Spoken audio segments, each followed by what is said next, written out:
আচ্ছা, তোমাদের খুব মনে হয় না মেকআপ আর্টিস্ট জবটা ভীষণ ইজি একটা জব, যে কেউ পেরে যাবে, ভীষণ টাকা পয়সা আছে? চলো আজকে তোমাদের সাথে কিছু কথা হ্যালো শেয়ার করি। শিল্পা, তো আজকে কি টাইপের লুক চাইছো তোমার রিসেপশনে, একটুখানি আমাকে বলো। আজকে আমি চাইছি একটু রয়্যাল আর এলিগেন্ট লুক, কিন্তু তার মধ্যে সফট টাচ থাকবে। একদম। এবার যেরকম আমাকে ভালো লাগবে তুমি সেই হিসাবে করে দাও।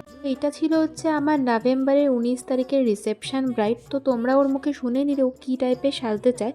তো চলো ওকে সাজাতে সাজাতে কিছু কথা তোমাদের সাথে শেয়ার করি। তো হ্যাঁ, তোমরা যারা মনে করো যে মেকআপ আর্টিস্টের জবটা ভীষণই ইজি, একদম যে কেউ পেরে যাবে এই জবটার, এটাতে প্রচুর সাকসেস রয়েছে, তাহলে বলবো তোমরা এর ব্যাক স্টোরিটা কিছুটাই জানো না। যারা আমরা মেকআপ আর্টিস্ট রয়েছি তারাই একমাত্র এই জিনিসটা ফিল করতে পারি। দেখো, আমরা যারা মেকআপ আর্টিস্ট রয়েছি না, তাদের মাথায় অনেক রকমের চিন্তা, অনেক রকম হেডেক থাকে, যাতে আমরা সেই ব্রাইডকে তার স্পেশাল দিনে আরও স্পেশাল করে তুলতে পারি মেকআপের মাধ্যমে।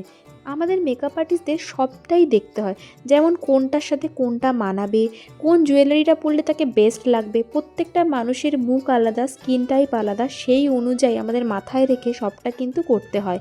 তার সাথে আমাদের ক্লায়েন্ট চয়েসটাকে মাথায় রেখেও কাজটা করতে হয়। টাইমের কথা নয় বাদই দিলাম, একটা টাইমের মধ্যে আমাদের শেষ করতে হয়। আর যদি ব্রাইড তাড়াতাড়ি না বসে তাহলে আমাদেরকে ওয়েট করতে হয়, কিন্তু আমাদের যদি 1 থেকে 2 মিনিট লেট হয় তাহলে কিন্তু হয়ে যায় মহা গণ্ডগোল। এত কিছুর মধ্যেও কিন্তু আমরা হাসি মুখে কাজটা করি, এবং আমরা ক্লায়েন্টকে যাতে কমফর্টেবলভাবে ওই 2-3 ঘন্টা যাতে সে কমফর্টেবল ফিল করে, সেই হিসেবেই কিন্তু আমাদের কাজটা করতে হয়। সেটার জন্য আমাদের কোমর ভেঙে যাক, তাতে আমাদের কোনো অসুবিধা নেই। কিন্তু কি বলো তো, আমরা না সবাই চাই যে আমাদের কাজটা বেস্ট হোক, তার বেস্ট দিনে যেন তাকেই বেস্ট লাগুক। যারা এই মেকআপ আর্টিস্ট, ফটোগ্রাফার যারা রয়েছে, তারা জানো আমাদের কাজটা চেন ওয়াইজ হয়। সুতরাং আমাদের কাজটা ভালো হলে কিন্তু তুমি সেখান থেকেই বুকিংটা পাবে, এটা সবাই জানো তো। সুতরাং কেউ ইচ্ছা করে নিজের কাজ কিন্তু খারাপ করে না, কিন্তু কিছু মানুষ চলে আসে জাজ করতে, কারণ ওই 2-3 মিনিটের ক্লিপ দেখে তাদের হয়তো মনে হয় যে সেই মেকআপটা ভালো হয়নি, বা বেসটা ভালো হয়নি, বা আই মেকআপটা ভালো হয়নি, বা কালারগুলো এত কেন ডিপ, এরকম মনেই হতেই পারে। কিন্তু তার পেছনে কেউ খুঁটিয়ে দেখে না যে ক্লায়েন্টের কিছু আদৌ চয়েস ছিল কি না। আমরা অনেক ক্লায়েন্টকে বলে থাকি বা সাজেশন দিয়ে থাকি, কিন্তু আলটিমেটলি তার সেটা স্পেশাল দিন, সেই দিনে কিন্তু তার চয়েসটাই বেশিটা শোনা আমাদের কাজ। এবার দেখো, আমরা ভালো মন্দের বিচার করতেই পারি, আমরা বলতে পারি যে কোনটা মানাবে কোনটা মানাবে না, কিন্তু কোনোটাই আমরা জোর করে কিন্তু চাপিয়ে দিতে পারি না। দেখো, আমি সবার কথা জানি না, তবে আমি বেশিরভাগ যত ক্লায়েন্ট পাই, টাচউড সবাই খুবই ভালো, খুব কোঅপারেটিভ।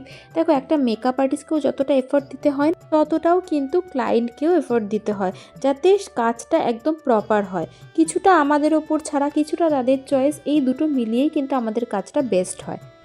তারপরে আসি, কিছু কিছু সময়ে আমাদেরকে ফটোগ্রাফারদেরও টাইম দিতে হয়, যেটা আমার পার্সোনালি খুব একটা পছন্দ নয়। কেননা আমার ওই কাজের মধ্যে একটা ব্যাঘাত ঘটায় ওই জিনিসটা, যে মাঝে মাঝে যেটা ফটো ক্লিকে থাকে, যার জন্য আমি অবশ্যই সেটাতেও কোঅপারেট করে থাকি। আমি বলি যে লাস্টে আসলে সেটা প্রক্সি দেওয়াটা আমাদের কাছে বেস্ট হয়। তবে আজকের ব্রাইড কিন্তু আমার ভীষণ মিষ্টি। তোমরা আমাকে বলো তো লুকটা কীরকম লাগছে। আচ্ছা চলো ওর থেকে জেনেই নেওয়া যাক ওর লুকটা কীরকম লেগেছে। খোলো। তো শিল্পা, কীরকম লাগলো বলো লুকটা পেয়ে? আমার খুব খুব খুব পছন্দ হয়েছে, খুব ভালো লেগেছে। ঠিক যেরকম চেয়েছিলাম, একদম রয়্যাল এলিগেন্ট একটা লুক, ঠিক সেই রকমই লুক দিয়েছে। আমি তো খুব খুশি, স্যাটিসফাইড? ভীষণ আই ভীষণ। মেকআপ, লিপস, হেয়ার কীরকম সব লেগেছে? কিছু সব কিছু একদম 10 on 10। ওকে, তো দেখো ওকে আমি একটু কাছ থেকে দেখাই। ও যেরকম চেয়েছিল একটা এলিগেন্ট সফট লুক, আমি সেরকমই দিয়েছি। এবার তোমরা জানাবে কীরকম লাগছে। আর আগের দিনের মেকআপ স্টে করেছিল কিনা একটুখানি আমাকে রিভিউ দাও। আগের দিন একদম মেকআপ স্টে করেছিল, কোথাও কোনো ক্র্যাক হয়নি, একদম প্রপার ইনট্যাক্ট ছিল। কখন তুমি তাও তুলেছো মেকআপ? আমি মেকআপ তুলেছি তখন রাত 3:30 নাগাদ। 3:30 পর্যন্ত, আচ্ছা। তো বুঝতেই পারছো, যদি তোমরা তোমাদের স্পেশাল দিনে বুক করতে চাও তাহলে আমার দেওয়া নাম্বারে যোগাযোগ করতে পারো। তো শিল্পা, খুব ভালো থেকো। কিছু প্রায় ঘটে যাওয়া ঘটনা কম বেশি প্রত্যেক মেকআপ আর্টিস্টের সাথেই হয়ে থাকে, সেগুলোই তোমাদের সাথে শেয়ার করলাম। তবে এই ব্রাইড বা এই ভিডিওর সঙ্গে কিন্তু কথাগুলো কোনো রিলেটেড নয়। তো চলো এই মিষ্টি মুহূর্তগুলো আমি না বন্দি করে পারি না, চলো তোমাদের সাথে শেয়ার করি।